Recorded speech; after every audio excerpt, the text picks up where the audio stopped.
Hello and welcome to the Infinite Hex. My name is Patrick, and today I'll be going over what an RPG sandbox is. I will define the term sandbox in an RPG context, and I will also talk about the, in my opinion, 3 key foundations of the sandbox.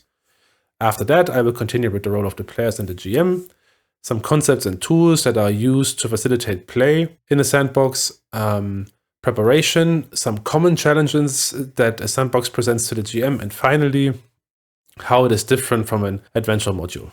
Today is just an overview about what a sandbox is though, so in future episodes I will go into more detail about the different concepts I will name and introduce today.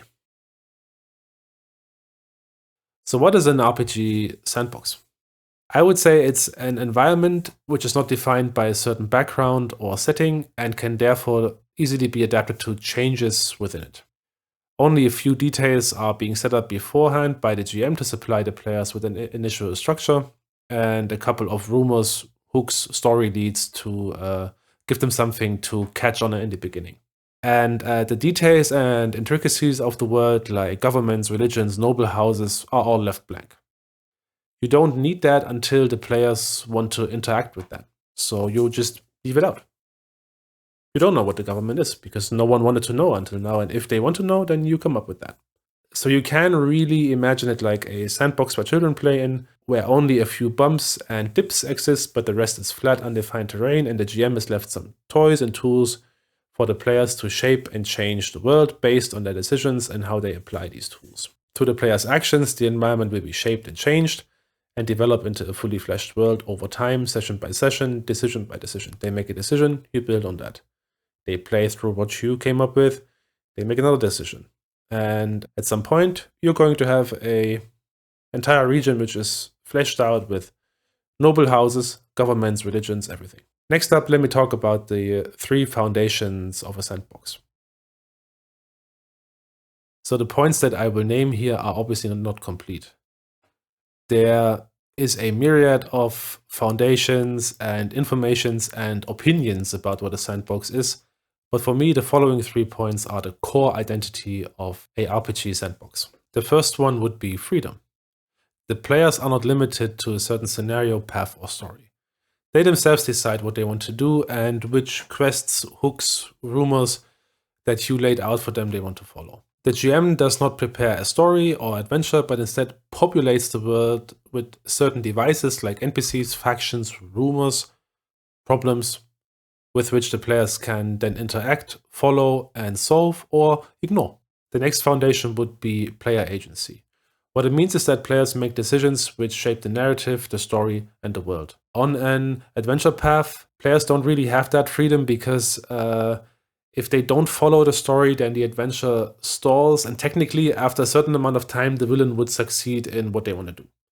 So they really have to follow this one story, which leads them on a path from A to B to C to D to the end, and then they have the big bad evil guy, they kill that guy, they remove the threat and save the world. In a sandbox, they are free to act and solve problems in whatever way they like, or think is best, or maybe not solve problems at all and let them fester into larger and larger problems and then have to deal with the consequences. A term that is often used in this context, or if people talk about it, is emergent storytelling, where the story emerges from the actions of the players. Some examples for player agency could be choosing, dismissing allies, pursuing, dismissing personal goals, following or not following leads and hooks, or listening to, ignoring, or maybe killing an NPC. When the players realize that their decisions have an impact on the narrative and the world, they will become more invested in the world as well, and therefore enjoy playing in it even more, and also make decisions that really are founded in the world, like based in the current narrative, based in the current situation, because they are living in this world, because they see it as their world, because their actions have consequences. And with that, we get to the last foundation I want to talk about, consequences. So the players are not the only ones to act and react. Sure, most of their actions have consequences on the narrative and the story, but the world doesn't revolve around them and doesn't stop when they aren't looking. The different entities in the world, like NPCs, factions, governments, whatever, they have their own plans and goals, and they will try to achieve them. It doesn't matter if the players help them, interrupt them, or maybe just ignore them, they will still try to achieve what they want to achieve. Some examples for consequences could be, are you going to help the Duke of Barnum? Yes, they are rewarded with a deed of a few acres of land. No, the Duke is killed and replaced by his brother, who is a vile and evil torturer and who will now start to terrorize his inferiors. Or, are you going to free the dungeon of the goblin infestation? Yes, the local druids reward you with a rare amulet that can heal any wound and cure any disease. No, the goblins set free an ancient evil, which corrupts the forest, turning the druids and forest beasts against the local village. And these consequences could have then consequences again. What if the Duke of Barnum turns out to be a vampire and you just made him more powerful? What if the follow-up events following the release of the ancient evil by the goblins is that in the nearby settlement is revealed that there is a chosen child, and that starts a story of an ancient legend of a messiah that comes and saves the world. So you see that these consequences are a key foundation of a sandbox because they really make the world feel alive and moving. So now I want to discuss the role of the players in a sandbox. I already talked about player agency and how important it is, so I'm not going over that again. But I want to try and define the role of the player by what the player should enjoy in a D&D game, so they also enjoy playing in a sandbox. They should enjoy interacting with the world and NPCs and enjoy exploration and investigation of the world. Most of the area and terrain is unknown to them, so they should really be into exploring and investigating on their own. They should have a strong sense of the goals that their characters want to achieve. Like personal character goals are very important for a sandbox. In an adventure module, they are very hard to incorporate because you have that path that you're following, that goal you have to stop the big bad evil guy. So personal character goals are no. All the campaigns that I GM that were like adventure modules, they weren't really important. And the last thing a player should be interested in is proactively and curiously following the problems and rumors that seem most exciting. The GM presents them with a couple of rumors, maybe quests. They choose the one that is most exciting to them, and from there, the players and the GM build the world together. And up until now, I mostly talked about general ideas and the player's perspective. So now I want to turn the spotlight on our position on the GM. The first and probably one of the most important tasks of the GM is to talk to their players. It's a major ingredient for a successful sandbox that you talk with them beforehand, especially if it's their first time playing in one. Tell them how it works and what they can expect. Ask them what they would like to see in their campaign. Ask them what they would like to play, what they would like to encounter. And like some of the responses I got from that question ranged from fighting a dragon and taking his hoard to removing an evil ruler and take the seat of power for myself. And this also gives you a great framework for determining rumors, legends, factions, and consequences when you want to tailor content that you create to your players' expectations or what they would like to see. Next thing, I will give an overview of some important concepts and tools used to run a sandbox. And I just want to say again that the points that I'm going to introduce now, the ideas I'm going to talk about, they are in no way complete. There are countless tools and concepts and ideas on how to run, prepare, and play in a sandbox. So the following points are just the ones that I think are very or most important for a sandbox. And since we are now going deeper into theory, I think we should make an assumption that we should keep in our heads. The player characters are dropped into a region which is mostly unexplored and untamed. Only rough maps exist, and the area is known to be dangerous and full of caves, deep forests, dungeons, and old castle ruins. As soon as they arrive at the starting settlement, or maybe even before, they are provided with a few rumors, maybe an ancient legend or two, and are then free to go about it in any way they want and choose. Let's start with wilderness exploration. That's one of the key mechanics in the sandbox. As we just said, the area surrounding the players is mostly unknown to them. Maybe there's a map that shows like a couple of like where the main roads go and where like the next village is, but everything in between should be unknown. So they can explore that. If everything is known, if there exists like a map that they can just purchase, then, well, they can just, they know what the area is and they don't have to explore anything. Outdoor exploration in the wilderness is mostly facilitated by using a hex crawl and a point crawl. And just as a quick explanation, most of the maps are segmented into hexes, and they like vary in size depending on the scale of the map. You have 3 major scales of a map that are used in these sandboxes. Kingdom scale, which has a 16-mile diameter per hex. Province scale with 6 miles, and then settlement scale with 1 mile. And depending on the game system, and if we look at BX and OSE, it's 24 miles, and in AD&D it's 30 miles. A character can travel per day. You can then see, okay, if I put a castle 2 hexes away from the starting settlement, then they will probably need like, and the hex is like 6 miles wide, they will need like half a day to get there. If I put it 6 hexes away, then they will need a day and a half to get there.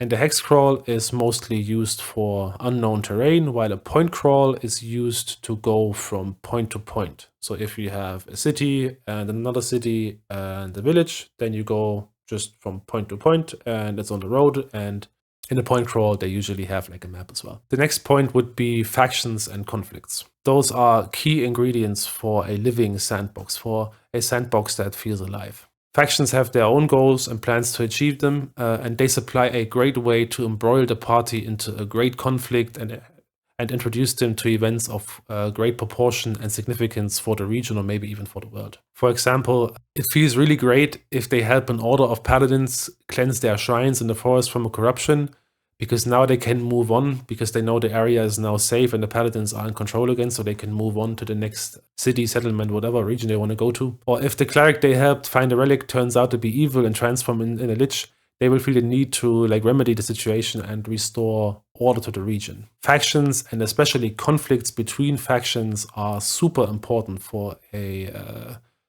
successful sandbox. If you have a flat world but there's nothing in, then it's really boring.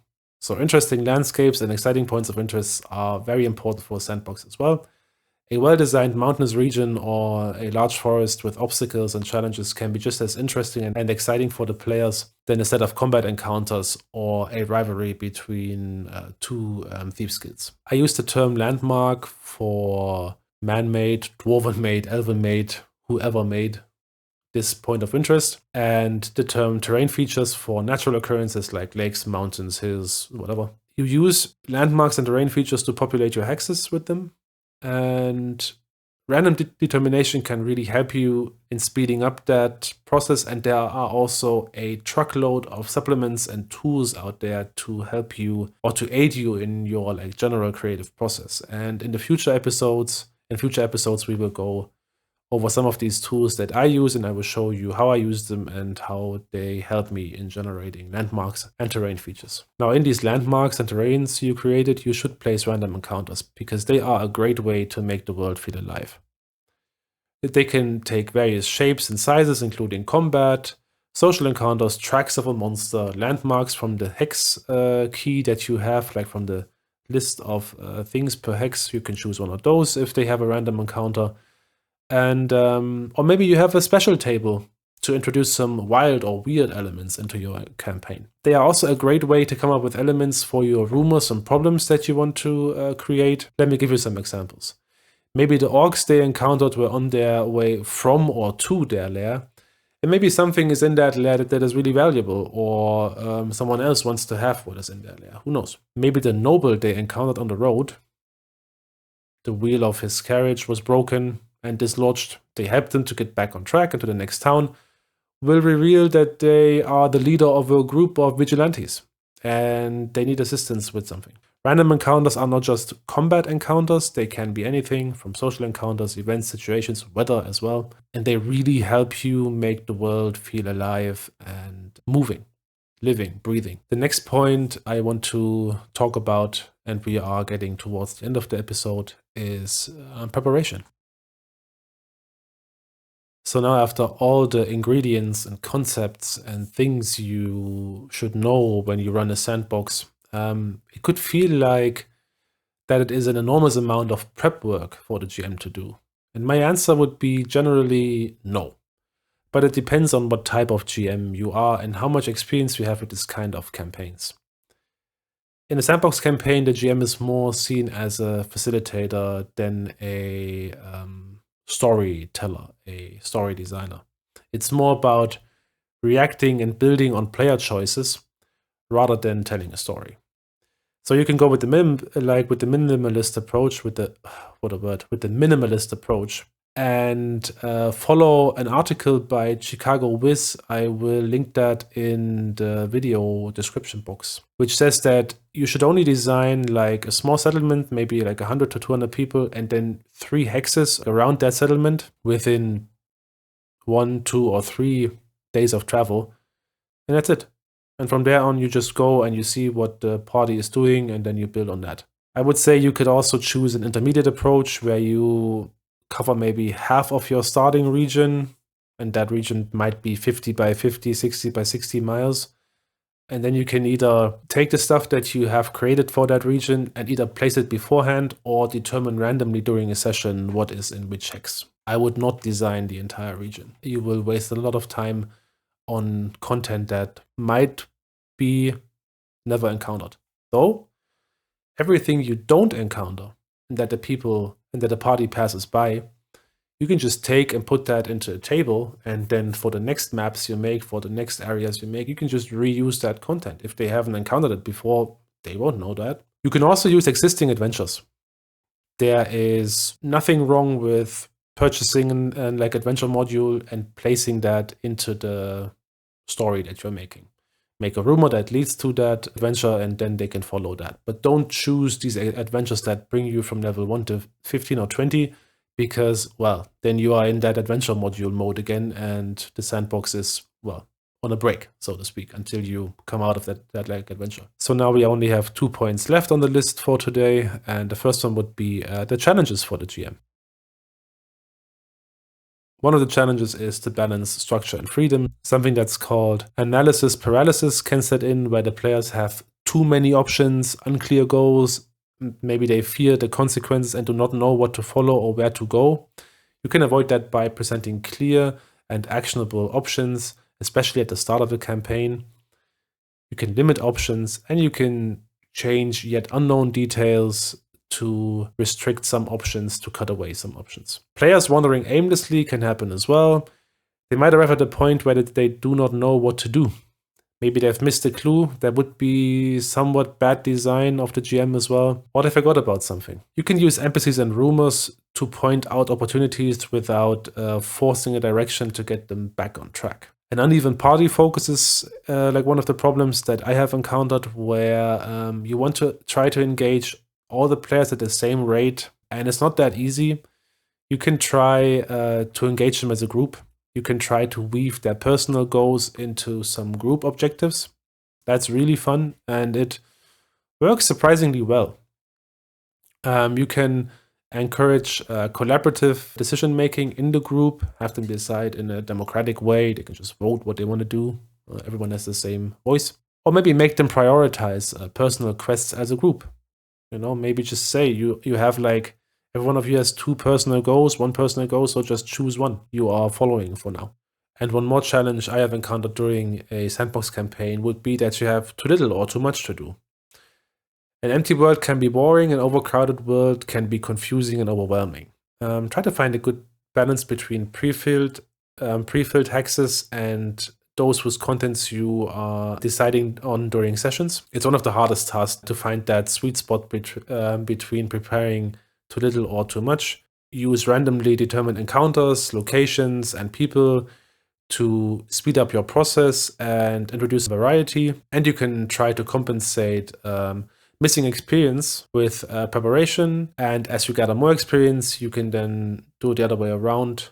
Replace preparation by experience you have on randomly determining content for a hex or what the party is supposed to encounter next, or a reaction to one of the consequences they let loose by doing something. And as an end to the episode, I want to give a quick summary of the differences between a sandbox and an adventure module.